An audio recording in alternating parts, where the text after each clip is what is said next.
prepared yet. You need to try and pick off the units as look at the shields on the mark. Oh my god, the ball is gonna take him.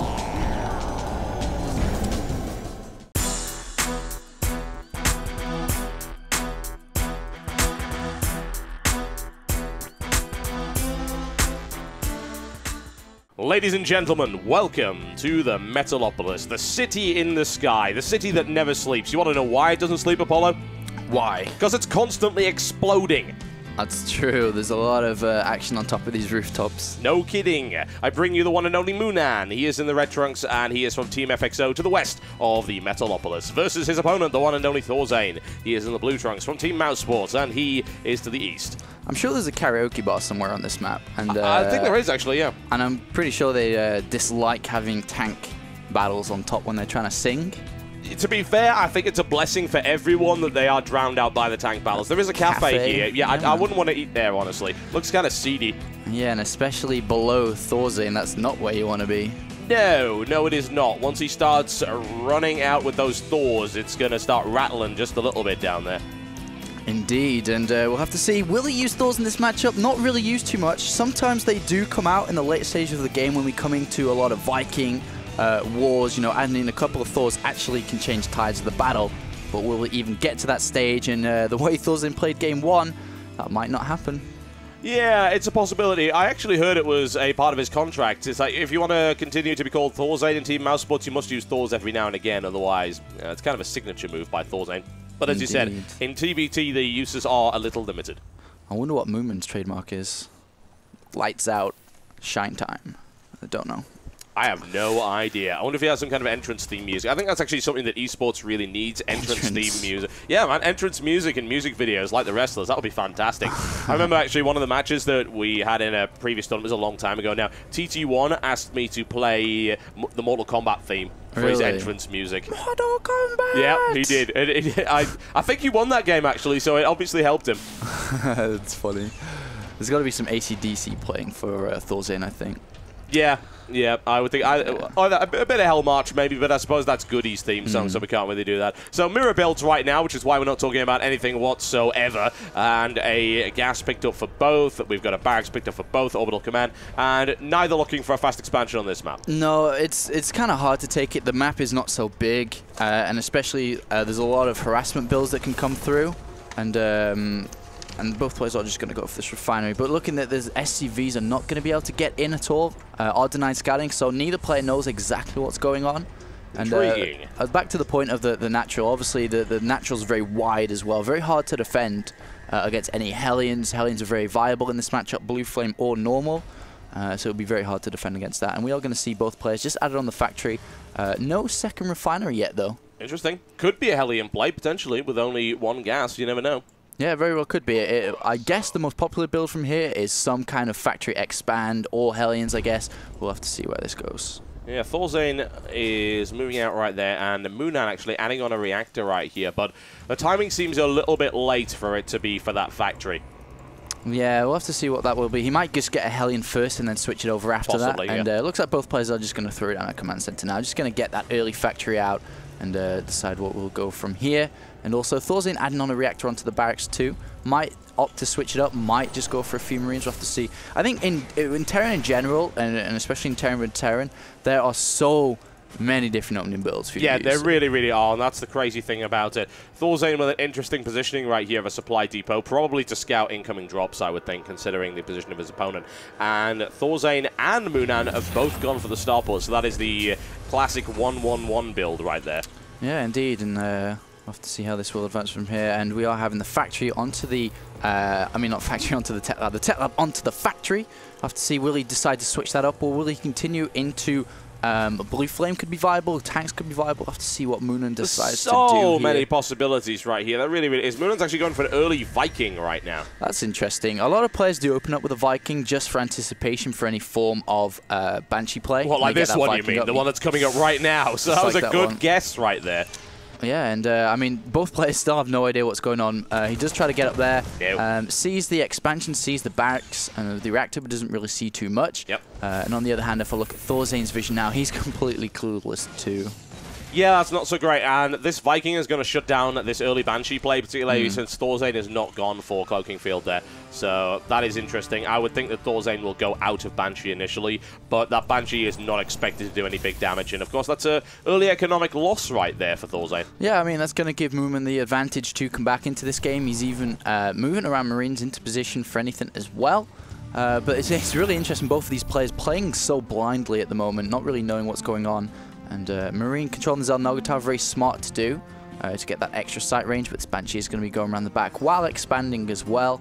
And now he's actually switched up and building a Raven too. So usually this is an anti-Banshee himself, going to start off with a Banshee and then get that anti-Banshee for himself down. Both players taking their expansion now. Oh dear, oh dear, oh dear. mOoNan has got that shut down immediately. I don't expect a lot of damage coming in here from ThorZaIN. He might even pick off one SCV with that. No doubt he just wants to get some scouting information now. He knows he's doomed. Now, he's able to scout the entire base, but that was quite the expensive scout. Indeed. And I love the fact that mOoNan's controlled both of the Xel'Naga Towers. I mean, he's not even being contested at the moment for that. I'm surprised why ThorZaIN, I mean, he's still got this Raven out, which is interesting. I don't think he really needs it, especially because he saw that the Starport wasn't in use with his tech lab or anything as he came in with that Viking, could have cancelled it. Yeah. And spent more money, got that siege tech a little bit faster. And yeah, I think that's a little bit of a mistake, but don't want to judge these two players too much because they are like a million times better than me. Well, this is very, very true. I think they're a million times better than anyone listening to this stream right now. But whatever the case, the Raven is an interesting move. Is there anything he can do with it? I mean, is it dead weight right now, or can it actually be used for something useful? It can be used for harassment. He can like throw down auto turrets into a mineral line. That's very useful to do. Styles I've seen players use before, and it can also be used for the point defense drone if mOoNan decides to like switch up into Marauders or something.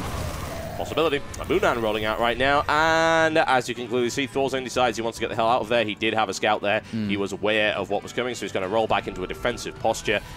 We're looking for a lot of energy right here on this Raven right now. It does have enough for a point defense drone. Admittedly, nothing in that force is going to trigger it, so it doesn't really matter. Use turret if he needs to.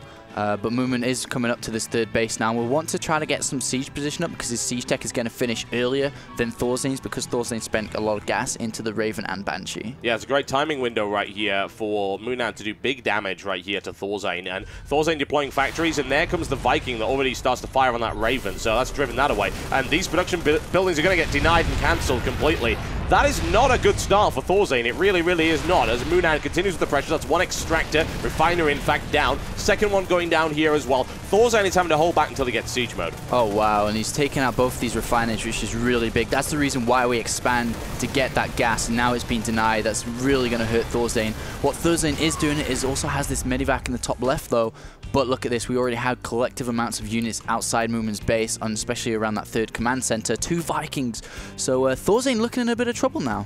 Yeah, ThorZaIN did not start off well. I think this is the real problem with ThorZaIN. ThorZaIN is the kind of guy that likes to prepare, and that's not just in the case of preparing before matches, it's preparing during matches. He wants to know what his opponent has. If he's going to go in blind, he does some fairly foolish things, like say that Banshee, and then the Raven blind.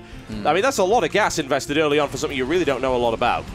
And now we do have the drop from ThorZaIN. Stimming in, will he be able to do that? And all the units have moved out. Oh my! Now. There we go, a vicious counterattack right here by ThorZaIN as he drives his way into the mineral line and guns down a good number. He denies that mining for quite some time, and of course the medevac will give him the edge in this particular fight. He's stimming again. It's a little bit risky, but obviously he's timed that well. The tank coming in right there and eventually annihilated, but that was a good little bit of damage done right there. And it looks like he is going to unsiege at the same time, ThorZaIN, and can stim and unsiege and basically attack move into this, I think. Although he does have the Viking advantage here. I thought they were moments, but they are ThorZaIN, so he can see, even though a scanner's gone down, takes down the first, all the Vikings as well. Yeah, a little bit of missed micro right there by ThorZaIN, who could have pulled that out a little bit quicker, but it doesn't matter too much. mOoNan took a lot of damage on that Sea Shank, but it's not down yet. And I think that's the main thing to consider. He was actually forced to pull that back just a little bit. And in the meantime, while he's holding it here with a few Siege Tanks and a Viking, he is able to roll out to intercept this force by mOoNan. It's very smart, yeah. Good stuff. Oh, freebies! That's my favorite kind of Viking. ThorZaIN guns down 2 as mOoNan just rolls over them without a care in the world.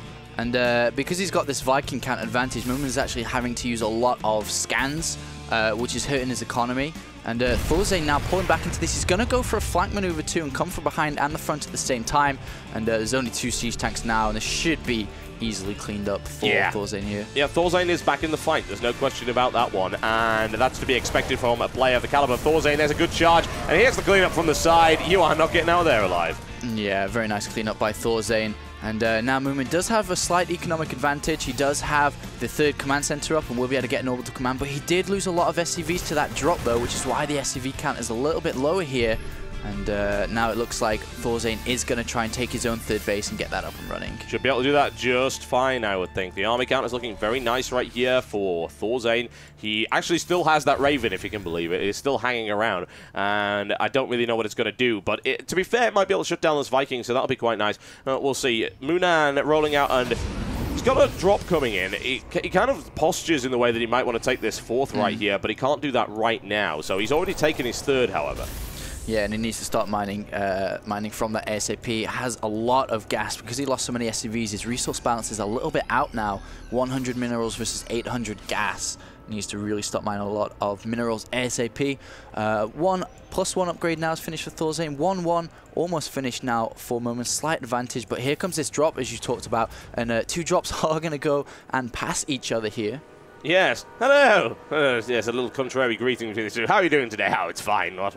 Right, mOoNan, drop in the base and do some damage. The pleasantries have ended, and I think that's going to get cleaned up by ThorZaIN, but he's going to have to pull some SCVs to make that happen. He brings the SCV, he brings the medevac down, but he loses all his Marines in the process. That's a little bit less than ideal. ThorZaIN getting nailed down right here by mOoNan, and ThorZaIN finally, he was loath to do it, but he had to eventually. And in the meantime, we've got this drop by ThorZaIN right here, passing over the third base of mOoNan, and decides to drop it right there. Looked a little bit distracted right there. Yeah, I'm not sure if he knew that third base was up, so that's probably why he went all the way around. But now does put this down. How many SCVs can he kill? At the same time, though, we have mOoNan with a great position in the main base of ThorZaIN. Now sieging up there, sieging a lot of damage onto this production. Yep, a lot of damage indeed. That's one barracks coming down right now. It's a good position as well. Elevating the Marines, very smart play considering he's then backed up by the siege tanks. So flanking this is very hard as a direct result of the way the terrain is set up. Now, of course, some economic damage was done to mOoNan, but he's not too far behind, really. It's 54 SCVs to 62 and 2 mules in the field as well. So mOoNan is not too worried about his economy.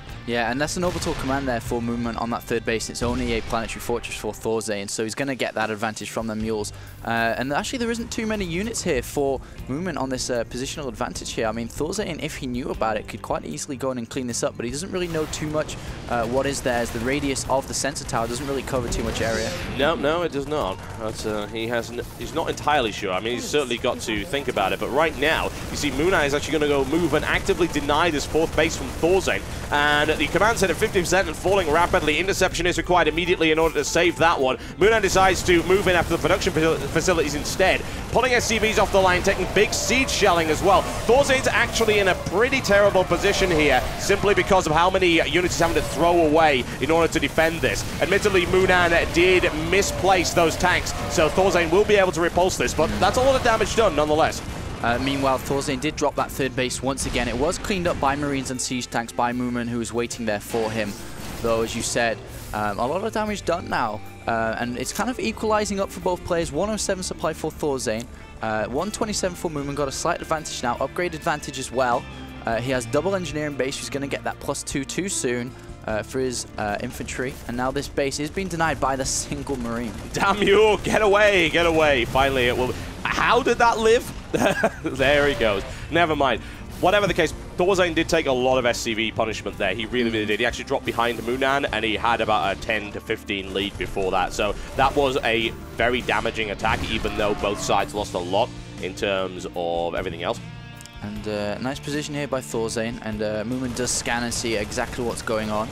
And nice position on the lower ground too. Not really any holes at the moment. I guess the biggest hole is probably going directly into ThorZaIN's main, which it looks like mOoNan might be able to lift up and go in here and do a lot of damage to the production. He should be able to elevate right here, and that's exactly what he's looking to do. He's actually got a tank in there as well, so he'll deploy at the bottom and then put a tank at the top as well to give him some extra visibility and some extra firepower. He's going to keep the tank mobile for the time being. Of course, they do higher damage to single targets, and right now ThorZaIN has to respond to this, otherwise he will end up losing his entire base, and that is not an ideal position to be in. Yeah, and he's going to lose both these engineering bays. as well. And if he loses this base, he's going to lose all his production. He'll have no factories left. He does have 4 barracks, but a counter-attack here. Yeah, but he lost so much in the process, and now mOoNan with a bit of splitting of his own cleans up a large force of tanks, but ThorZaIN does have a lot of tanks mobile. In the meantime, though, it doesn't matter. He just took so much economic damage in the process. GG, ladies and gentlemen. What a nice comeback there by mOoNan. Yeah, really nice play, and great positional play from mOoNan throughout that game. Even though ThorZaIN was going for brute force there rather than positional, couldn't quite match up to the awesome positions of mOoNan throughout there. And I mean, 2-2 Marines now versus 2-0 for mOoNan versus ThorZaIN, plus these siege tanks in great location covering the ramp as these units were going to go up. There's pretty much no way he could defend his main and lose all his production, unfortunately. Yeah, ThorZaIN really did charge into more of madness right there, and there was nothing left of the Marines once they actually got into engagement range. mOoNan had exceptional tank positioning there. It really was absolutely fantastic. Overlapping fields of fire, very unpleasant. Not what you want to walk into, and that actually equalizes the series 1 apiece in this best of 5. So there you go. And ladies and gentlemen, you are watching the IGN Pro League Season 2 with myself, DoubleBiscuit. And myself, the Apollo. More TVT action coming up very soon. Don't go anywhere.